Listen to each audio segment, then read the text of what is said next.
Meanwhile, this clip of Gorka, he's been very busy. I've been, in modern parlance, I've been crushing it.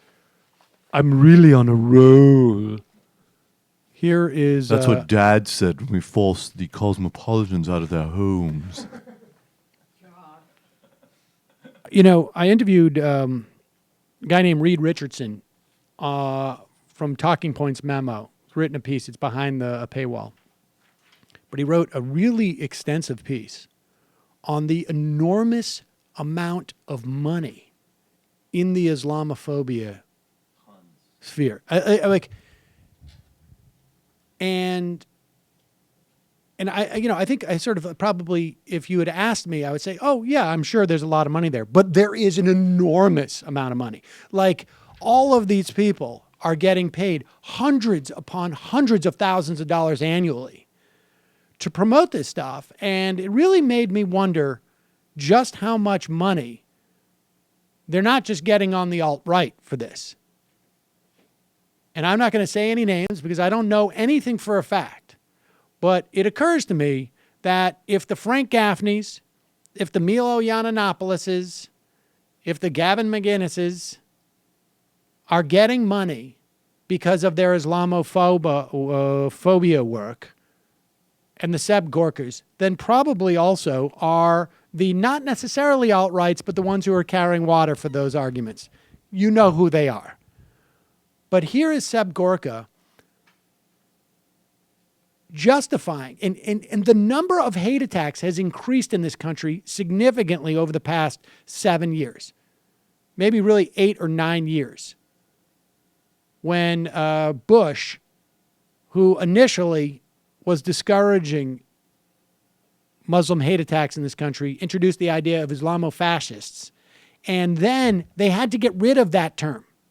You notice that term is gone, Islamofascist? Why? Because it implies that Islam is not the problem, but that the fascism that is overlaid on Islam is. Quite so the you opposite. get rid of that, and it turns into Muslim extremism. And that's why the words were so important, the magic words that nobody seems to repeat anymore, or maybe they do, I don't know.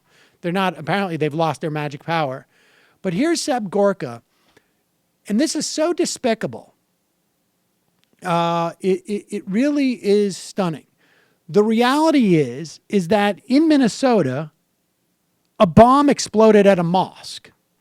Somebody did this. And they didn't do it just because they wanted to see a structure blow up. They did it because it was a mosque. Here's Seb Gorka. Well, let's talk about a different kind of partners. Let's talk about the mosque in Minneapolis that was attacked. We've heard from Governor Mark Dayton calling it a terror attack, this attack that took place over the weekend. Will the White House be commenting on it? When we have some kind of finalized investigation, absolutely. So, you know, there's a great stop rule, for one moment. I want to make report- something absolutely clear. It's one thing to bomb a mosque, but if we find something out about it, then we'll comment. The actual bombing itself, it happens. We do it. It was an event. We do it as a government policy. We do it regularly. There's mosques all over that we've destroyed with bomb our them all the time. hyperpower. My father's not a communist guy.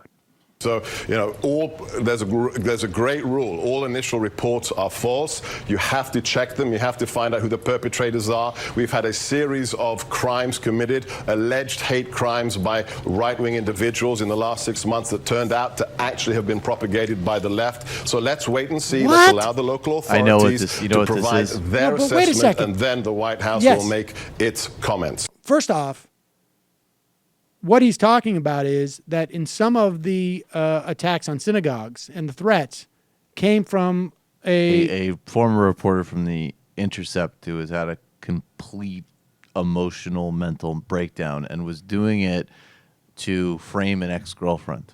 right, There's nothing, and that's the left. right. There's no ideology involved in that, A. But B, some of those attacks were real. But here's the real important part. You can condemn a bombing regardless of who actually perpetrated it. Like, is there an answer to that bombing as to who the bombing was that would prevent you from condemning it? How about this? Bombing of any religious institution is a hate crime, regardless of who perpetrated it. And we should find the person who perpetrated it. I mean, it is absolutely stunning that this mosque can be bombed. And the official word from the U.S. government is, it depends on who did it as to whether or not we'll condemn it.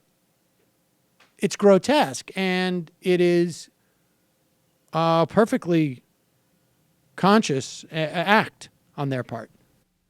Hi, folks. Sam Seder here. We still need your help on our Patreon page.